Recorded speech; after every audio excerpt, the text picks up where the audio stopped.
各位午安。多謝頭先你哋嘅掌聲，多謝 MC 們。喺開始之前咧，有少少嘢想講咗先。今日大家咧會不斷拍手掌嘅。我好想大家等陣拍手掌嘅時候，除咗係俾我哋8位講者咧，更加要俾台前幕後嘅所有工作人員。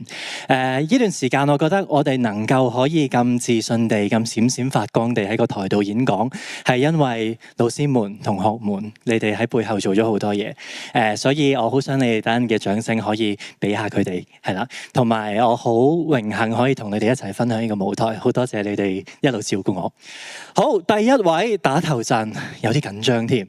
咁既然咁緊張啦，容許我將個場景變成一個我會覺得輕鬆少少嘅地方先。唔知大家鍾唔鍾意睇海呢？我自己好中意睇海嘅，因為每一次睇海嘅時候，個心會好平靜啦，亦都可以容許我有好多嘅聯想，好多嘅想法。我好記得當日嚟到恒大嘅時候咧，同學仔問咗我一條問題，佢哋就話啦：唐生啊，你有啲乜嘢咧係一定唔會放下嘅咧？嗰陣時嘅我將呢一條問題帶咗返屋企，亦都將呢條問題帶到嚟今日。俾我貪心少少啊！如果可以有3樣嘢我點都唔會放下嘅，到底會係啲咩咧？我諗第一樣咧，應該係呢一支筆啦。由2018年開始，因為呢支筆我可以不斷嘅創作，亦都係因為呢支筆我可以用我嘅文字去同大家溝通，亦都認識咗好多好難能可貴嘅讀者朋友。而第二樣嘢我唔會放下嘅咧，應該就係呢支咪啦。因為創作嘅緣故，我可以去唔同嘅地方、唔同嘅學校，以至到今日先可以有機會去同你哋做呢個分享。而第3樣嘢我唔會放低嘅咧，應該就係呢一本嘅筆記簿啦。當我做心理輔導嘅時候咧，我係好需要一本筆記簿去聽住我面前嘅個案啦，去聆聽佢嘅故事，去聆聽佢一啲嘅心聲。所以簡單啲嚟講，一支筆、一支咪同埋一本簿咧，就綜合咗我而家呢個狀態嘅我，亦都係3樣咧我唔會想放低嘅嘢嚟嘅。不論喺書啦，不論喺禮堂啦，定不論喺心理輔導室咧，不論我遇到讀者又好，學生又好，又或者係我嘅個案都好，佢哋曾經咧都不約而同問過我一條問題。佢哋問：唐生啊，你覺得應該點樣可以放下？今年大會嘅主題係放下，我覺得係一個好引人入勝嘅一個題材。到底我會如何睇放下呢？所以今日我都會帶住呢個問題嚟到現場，希望可以同大家一齊去揾到屬於我哋嘅答案。再一次多謝大會嘅邀請，好榮幸今日可以同大家一齊分享我嘅講題，在拾起與放下之間。我叫唐啟峰，係一位香港作家，亦都係一位心理輔導員。我記得喺數年前咧，當我準備緊某一本嘅作品嘅時候，我喺我嘅社交平台曾經問過呢條問題嘅。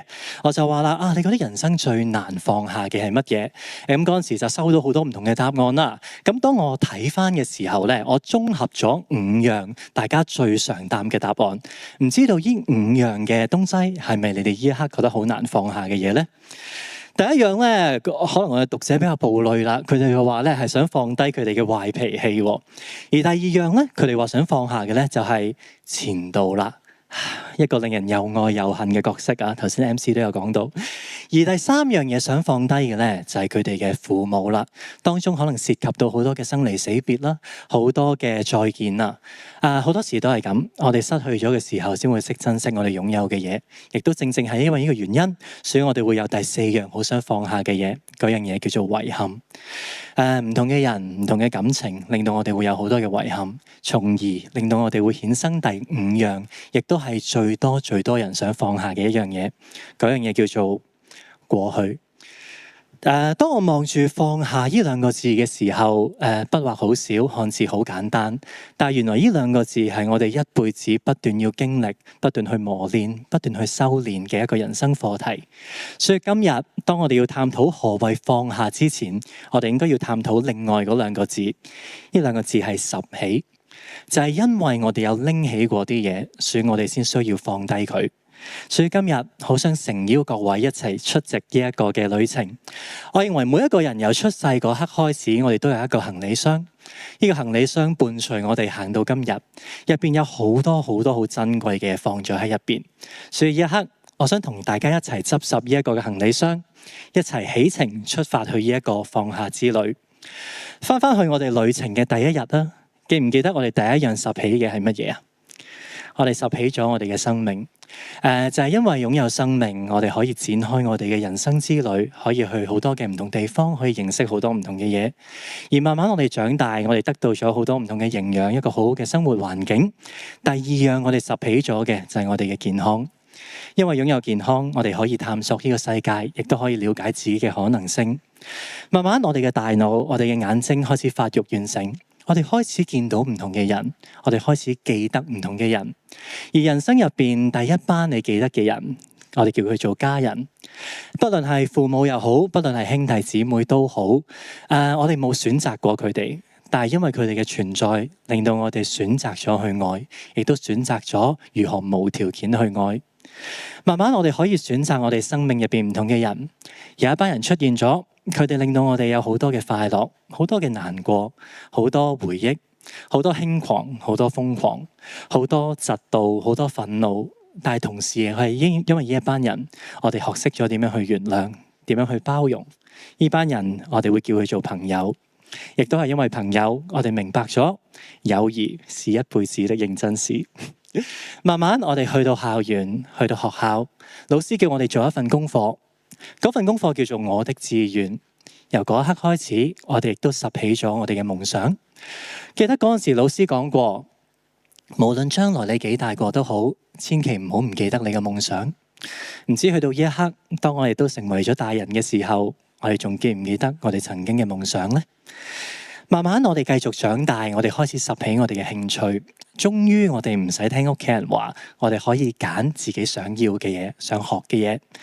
嗰刻我哋望住我哋嘅行李箱，我哋覺得好滿足，因為入邊所有都係我哋想要嘅嘢。而我哋帶住呢啲行李繼續向前，我哋嘅生命旅程。哎呀，超重添！頭先唔記得咗講，原來我哋嘅行李箱係會超重㗎。原來當我哋不斷拾起嘅時候，我哋總要放下一啲嘢。所以嗰時我哋望住我哋嘅新興趣，嗰刻你做咗一個決定，不如擺低屋企人先啦。橫掂屋企人點都會等自己噶啦，橫掂屋企人點都會包容自己噶啦，不如放低咗佢哋先啦。然後你嘅旅程繼續開始，你遇咗一個人。你因為呢個人明白咗愛與被愛，亦都係因為呢個人，你明白咗原來愛情係需要花時間去經營去維繫，但係時間就得咁多啫。所以因為愛情，你亦都放下咗你嘅友誼。然後你去到出嚟社會，你擁有你嘅第一份工作，因為工作我哋慢慢會折腰，可能我哋會妥協，而嗰一刻你都做咗一個千千萬萬嘅大人曾經做過嘅一個決定，因為工作。你放低咗你嘅夢想，因為工作我哋擁有更加多嘅財富，因為財富我哋想擁有更多嘅財富。原來當我哋拾起好多好多嘅財富嘅時候，我哋無可奈何地都要放低我哋嘅健康。最後，當你因為有財富，因為有工作，你擁有一個好高好高嘅社會地位，嗰時你望翻落下低，你覺得所有人都突然間變到好細粒。原來連你最愛最愛嗰個人都慢慢離開咗你，得返你自己一個。嗰刻你再打開你嘅行李箱，你發覺入邊嘅嘢原來從當初嘅自己一啲都唔一樣。嗰刻你有啲滿足，有啲開心，你想講：喂，不如你哋嚟睇下呢幾年我努力得到嘅嘢啊！但係嗰一刻，當你再抬頭嘅時候，你發覺所有人都開始離你而去，你覺得好多人都越走越遠。佢哋去到一個好遠好遠，你想伸手都掂唔到嘅距離。嗰刻你好唔忿氣，你話：你哋唔係話一路會陪住我嘅咩？你哋而家去邊啊？然後嗰刻你望住你嘅父母，你話：點解你哋好似老咗咁多嘅？點解你哋身體差咗咁多嘅？你望住你嘅朋友，你話：點解過去咁多年發生咗咁多嘢，我可以咩都唔知嘅？點解過去你唔開心嘅時候你唔揾我？點解我哋可以咁多年都冇見過面嘅？然後你望住曾經好愛佢，佢亦都好愛你嘅人，你話：點解曾經嘅我哋互相相愛，呢一刻我哋要互相傷害？嗰刻嘅你有好多嘅問號，好多嘅問題。你將你嘅行李篋拎起，你覺得入邊突然間重咗好多好多。你再打開佢嘅時候，你發覺原來入邊有好多嘅失去。好多嘅自責，好多嘅遺憾，好多嘅傷痛，好多嘅後悔。嗰一刻你好無奈望住你嘅行李篋，將呢啲嘢再返去呢一個大海。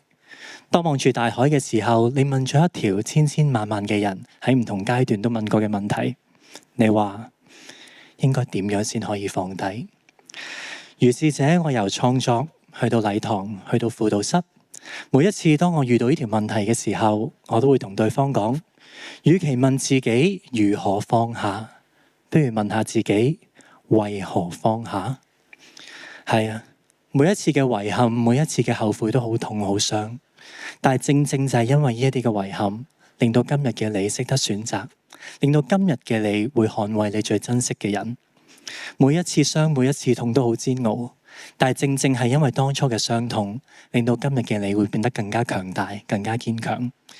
所以呢一刻，我好想同在座每一位嘅你哋講，如果呢幾年你有一啲事情，你覺得自己一路放唔低，甚至去到呢一刻你都未放得低嘅，可能你會覺得自己好冇用，你覺得自己好懦弱，你覺得自己唔夠人哋好，你覺得好多人都叫你放低，但係你做唔到，你開始唔中意自己，你好憎自己咁懦弱。我好想同你哋講一句說話，如果真係放唔低嘅，容許自己放唔低。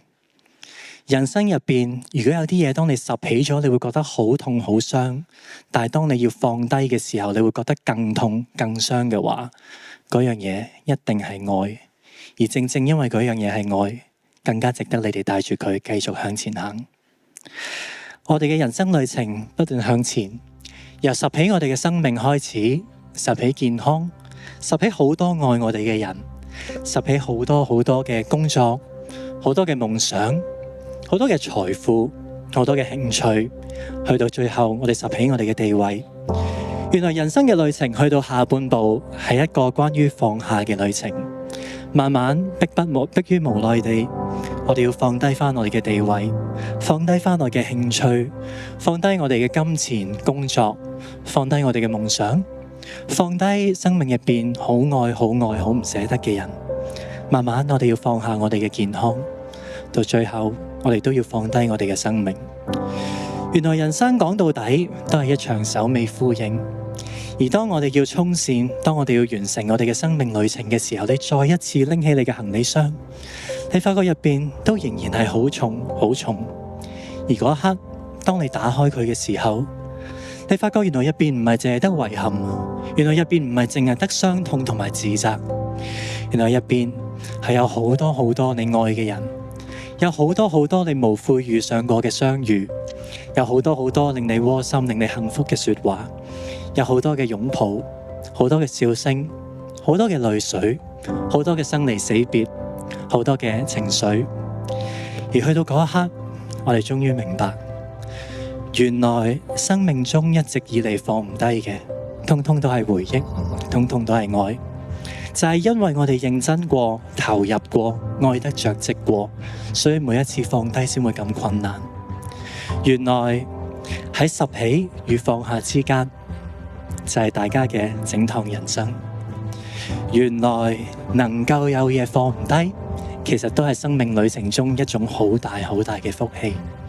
所以呢一刻，如果你仍然有啲嘢覺得要執着要放低嘅，我好想用一句說話去同你哋講。放低嗰個執着要放低嘅自己，繼續帶住呢份愛，繼續帶住呢份回憶，繼續向前完成你哋嘅人生旅程。下一次，當你翻返去呢片海，當你想問為何放下，為何不放下嘅時候，我好想大家記得，最重要嘅唔係為何放下定係為何不放下，最重要嘅係為自己放下，為自己不放下。